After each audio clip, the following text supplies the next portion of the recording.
तटकरे याच हेलिकॉप्टरनं प्रवास करणार होते अशी माहिती मिळते मुंबईतून सुतारवाडीसाठी। याच हेलिकॉप्टरमधून सुनील तटकरे हे प्रवास करणार होते। मात्र हेलिकॉप्टर पुण्यामधून मुंबईच्या दिशेने येत असतानाच हा अपघात घडलेला आहे। पुण्यातल्या बावधन या परिसरात हेलिकॉप्टरचा अपघात झाला आणि सुनील तटकरे याच हेलिकॉप्टरनं आज प्रवास करणार होते। मुंबईतून सुतारवाडीसाठी आपल्या गावाकडे ते याच हेलिकॉप्टरनं प्रवास करणार होते।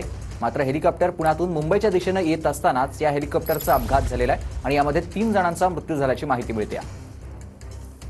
पुण्यातल्या बावधन या परिसरात या हेलिकॉप्टरचा अपघात झालेला आहे। मात्र याच हेलिकॉप्टरनं खासदार सुनील तटकरे हे प्रवास करणार होते। आपल्या सुतारवाडी या गावासाठी ते जाणार होते याच हेलिकॉप्टरमधून। तर ही आपण काही दृश्य बघतोय।